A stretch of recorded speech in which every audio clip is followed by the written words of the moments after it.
साहब, हम अपने गांव जा रहे हैं, अपना ध्यान रखिएगा। तरुण तरुण जरा सुनना।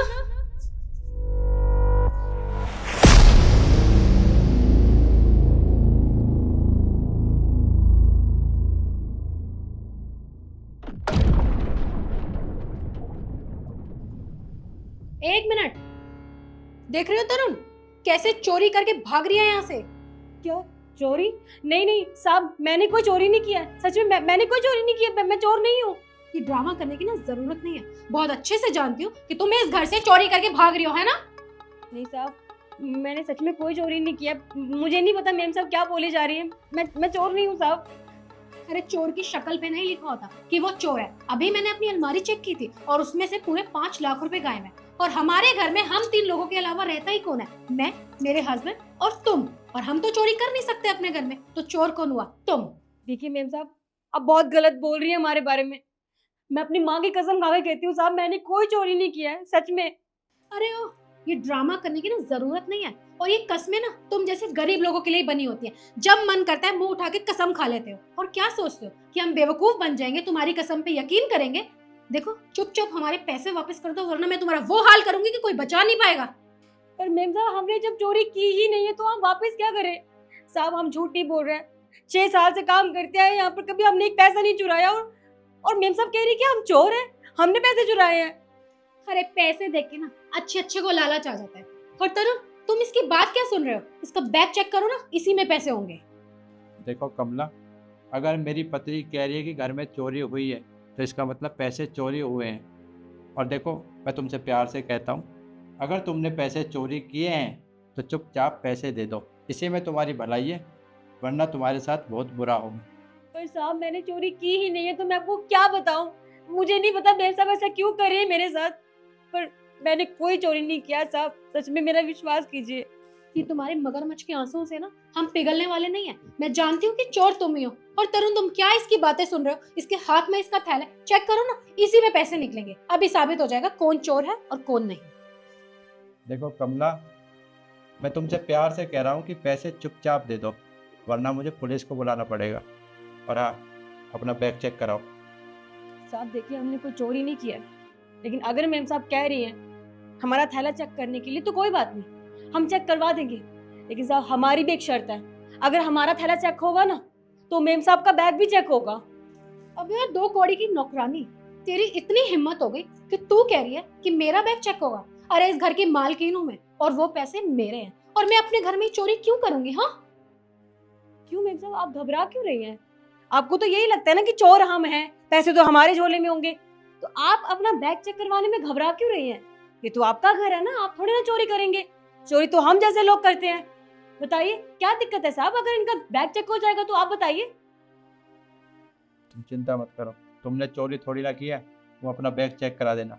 पर इसका बैग चेक करना बहुत ज़रूरी है, क्योंकि चोरी 5 लाख रुपए हुए हैं। अपना बैग चेक कराओ, और जो चोर होगा उसे सजा मिलेगी। ठीक है साहब, जैसा आप कहें, हम करवाते हैं अपना बैग चेक। ये देखिए,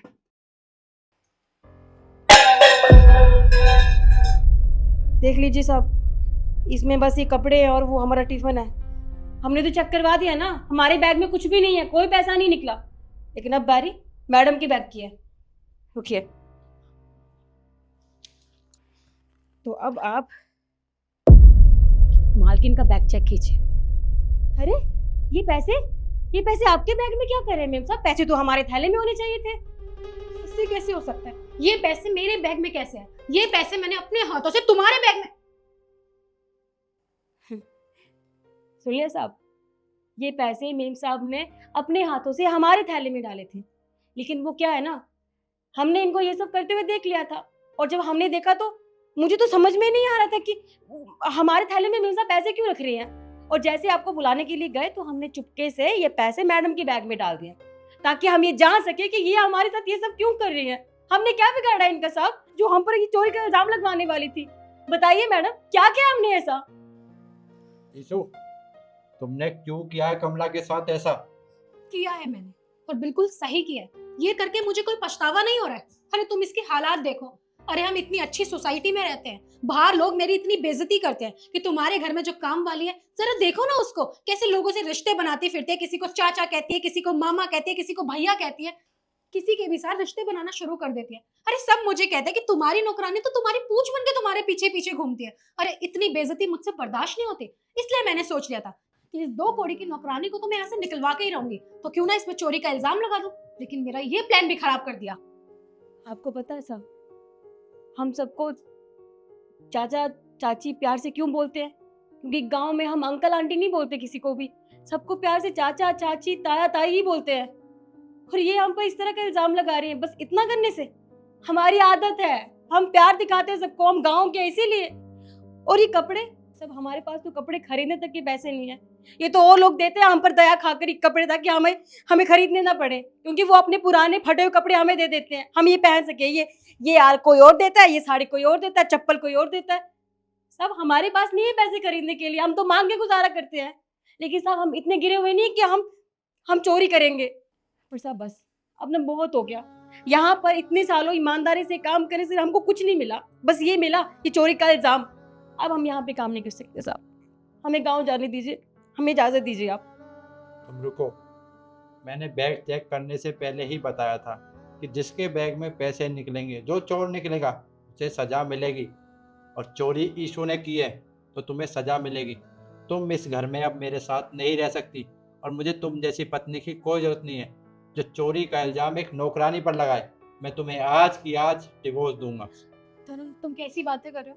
मैं तुम्हारी बीवी हूँ, तुम मुझे घर से कैसे निकलवा सकते हो? देखो मुझे माफ कर दो, मुझसे बहुत बड़ी गलती हुई है। क्या माफ़ कर दूं तुम्हें? अरे तुमने इस बेचारी गरीब पर चोरी का इल्ज़ाम लगवा दिया, अभी मैं पुलिस को बुला देता और इसे पुलिस के हवाले कर देता तो इसे कौन बचाता? अरे गरीब लोगों के पास सिर्फ ईमानदारी होती है, और तुमने उसकी ईमानदारी पर शक किया। मैं तुम्हारे साथ एक दिन भी नहीं रह सकता, अभी की अभी मेरे घर से निकल जाओ। देखो तरुण, मैं तुमसे माफी मांग रही हूँ ना, और मैं तुम्हारे आगे भी हाथ जोड़ती हूँ, प्लीज तुम मुझे माफ कर दो। मैं जानती हूँ मेरी छोटी सी गलती तुम्हारी जिंदगी खराब कर सकती थी, प्लीज मुझे माफ कर दो, मैं आइंदा कभी ऐसा नहीं करूंगी, प्लीज। अरे मैम साहब, हमसे क्यों माफ़ी मांग रहे हैं? और हम कौन होते हैं आपको माफ़ करने वाले? वैसे भी अब हम इतना बड़ा इल्ज़ाम लगने के बाद यहाँ काम नहीं कर पाएंगे। और देखिए साहब, हमने यहाँ काम किया, आप हमें अच्छे लगे, और हमने हमेशा ईमानदारी से काम किया। और देखिए हम नहीं चाहते कि हमारी वजह से आपका हंसता खेलता परिवार टूट जाए। हमें ना साहब अब यहाँ काम नहीं करना है, आप हमें हमारे गाँव जाने दीजिए बस। देखो, मैं तुमसे ज़बरदस्ती तो नहीं करूँगा कि तुम यहाँ पर काम करो, लेकिन आज के बाद तुम्हारे साथ कभी भी ऐसा कोई बर्ताव नहीं होगा। आगे तुम्हारी मर्जी, अगर तुम यहाँ पर काम करना चाहती हो तो कर सकती हो, मैं तुमसे जोर ज़बरदस्ती नहीं करूँगा, क्योंकि इसमें गलती सॉरी की सारी इशू की है। देखिए साहब, वैसे भी आपके इसी काम से हमारा चूल्हा चौका चलता है, हम काम तो ऐसे नहीं छोड़ सकते, क्योंकि आसानी से हम लोगों को काम मिलता थोड़ी ना है। जहाँ मिलता है वहाँ हम दिलो जान से काम कर लेते हैं। फिलहाल हम गाँव जा रहे हैं, वापस आके हम सोचेंगे हमें क्या कर। पकड़िए अपने पैसे।